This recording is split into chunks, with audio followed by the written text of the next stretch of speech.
Death drops from the heavens in the blink of an eye. One moment the serpent commands the earth, coiled and arrogant in its lethal power.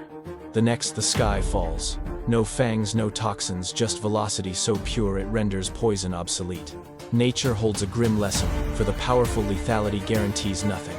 Here is the chronicle of venomous predators that committed the ultimate sin, ignoring the shadows watching them. On the forest floor, a hood flares a cobra, issuing its final ultimatum. It sways, triangulating the range, priming a nerve-shredding cocktail capable of stopping a heart in moments. For eons, this venom has been its absolute guarantee. One strike, one corpse. But high above the canopy, the counter-strike has already commenced. Wings slice the atmosphere with devastating power. Talons remain sheathed. The beak is the spearhead. Zero hesitation. Zero inefficiency. Just a straight trajectory toward the serpent's most vulnerable geography, the cranium. Collision outpaces reaction time. The cobra's lunge never connects. The venom never finds a vein. Surgical precision concludes the war before the first shot is truly fired. In the wild, perfect aim outclasses toxicity. Across the dusty plains, another viper relies on invisibility to survive. Still as stone, silent as the grave, merged seamlessly with the grit and the gloom. Yet existence isn't about what you hide from, it's about who can spot the unseeable. A predator's gaze detects the microscopic shift of scales. A blur encircles the reptile, compelling it to pivot, twisting again and again, burning precious stamina on defensive snaps that bite only the wind. This is calculated warfare, not panic. Every failed lunge drains the battery. Every rotation reveals a flaw. And when the split-second window opens, the stalker executes. One exacting blow, one measured gamble. The master of the ambush becomes the meal. You are not watching cruelty. You are witnessing the cold arithmetic of existence. Agility against chemistry. Timing against terror. A brutal memorandum that in the wilderness supremacy is merely a loan, recalled the instant you slip up. And we are just getting started.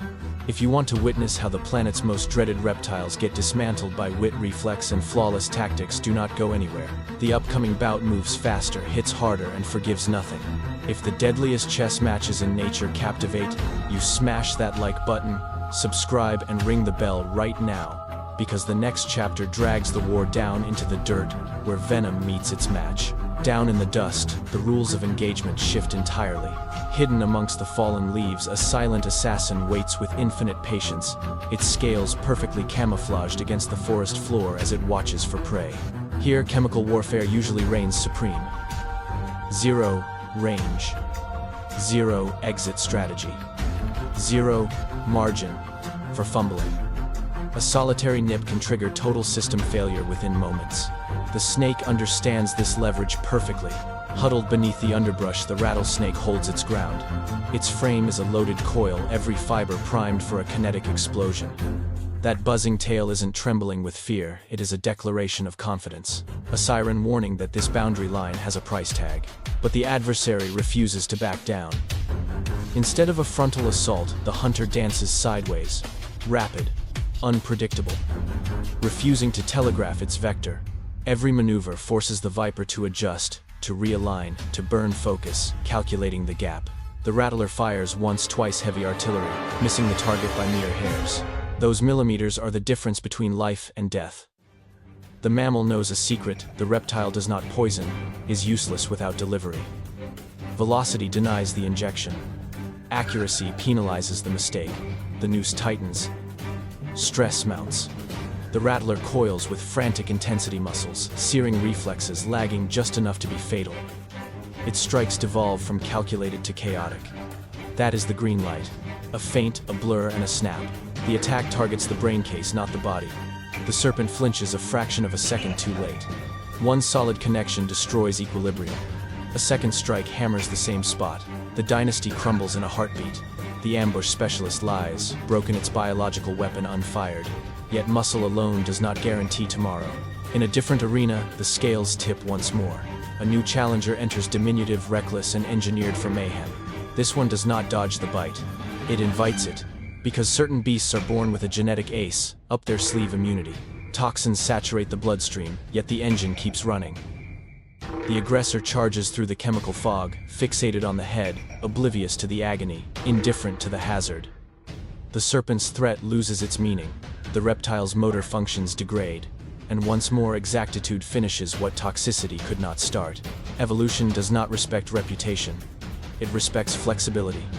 If you are still tuned in, you know the score. Every microsecond counts. Hit subscribe and lock in, because Chapter 3 unveils adversaries that transform a snake's greatest weapon into a weakness.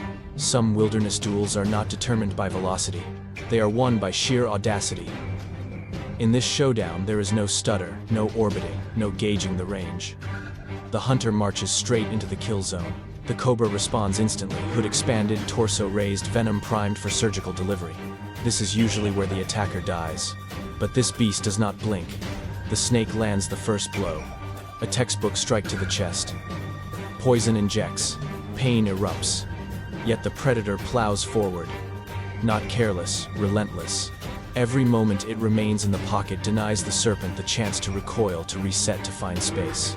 Here is where physiology flips the script. Some hunters carry a chemical shield in their veins, proteins that bind and neutralize lethal agents. What should be a death sentence becomes a tactical opening. The predator locks its jaws onto the reptile's skull, refusing to let go. Every shake is purposeful. Every adjustment cements dominance. The snake thrashes in a frenzy, coils, constricting sinews, straining to break the hold. But the window has closed. The head is immobilized. The fangs are neutralized. Moments later, the chaos subsides. Elsewhere, the battlefield changes again. This time, the threat crawls low, armed with too many legs and an excess of patience. The snake detects the tremor and lashes out, wrapping its length around the invader in a frantic bid to crush it. Briefly, the tactic holds. Venom hits the mark. Limbs seize up. Reactions dull. The hunter hesitates, not from terror but from computation. Then the squeeze returns. Section by section, the arthropod adjusts its grip, stubbornness, overcoming biology. The serpent empties the tank. One final bite. One last explosion of precision. Agony rips through the attacker, compelling it to unclench and withdraw. The snake lives, but by the skin of its teeth. Toxin scorches its own veins. Wounds remain open. Survival is no longer about victory. It is about enduring just long enough to flee the next nightmare. Out here, staying alive is never tidy. It is a sequence of near misses piled high, and every skirmish leaves a scar. If these raw moments of existence keep your eyes glued to the screen, verify your subscription. Chapter 4 ramps up the peril with aerial assassins that never need a second shot. When death descends from the clouds, it arrives without a sound. In a blur of motion too fast for the eye to follow, the viper strikes, sinking its hollow fangs deep into flesh to inject a lethal dose of hemotoxic venom. The earth does not shudder. The warning systems stay silent. The serpent registers the displacement of air too late. Wings burst open, turning the atmosphere into a vortex. Feathers fan out, weapons of deception as much as flight. The sudden expansion shatters depth, perception fractures, concentration, and induces a fatal pause. In that hesitation, the game is lost. The snake snaps blindly. Venom mists the air, a desperate aerosol shield meant to burn eyes and buy distance. But the raptor has memorized this playbook. Its head hovers just beyond the kill radius. Its torso weaves wings, pulsing in rhythmic bursts to scatter the aim. Every motion is deliberate. This avian hunter evolved in an arms race with Venom. The snake scrambles for cover, sliding toward a crevice it thinks offers salvation. But the bottleneck turns the shield into a coffin. The bird pursues without breaking stride, cutting off the retreat, flushing the reptile back onto the exposed stage where options evaporate. A violent yank. The serpent is hauled out by its skull. This is the endgame. Repeated impacts land with mechanical brutality. Not random flailing. Not anger. Each strike hammers the same structural weak point, overloading the nervous system before the poison can circulate. The snake's engine sputters. Muscles go slack. The resistance dissolves. Miles away, another standoff brews in the sodden marshlands. No camouflage, no exit ramps. A massive python rears up, hoisting its head high, broadcasting absolute authority. Its toxic arsenal is potent enough to topple creatures that dwarf this rival in sheer mass. Yet bulk does not guarantee velocity. The aggressor bides its time, scanning for a pivot just a hair too wide, a freeze lasting a millisecond too long. The opening appears. A streak of motion bridges the distance. Teeth clamp onto the cranium. Once more, relentless. The serpent's vitality bleeds out with every moment it fails to mount a defense. The conflict concludes not with a roar but with absolute stillness. If you have stuck around this long, you are seeing the natural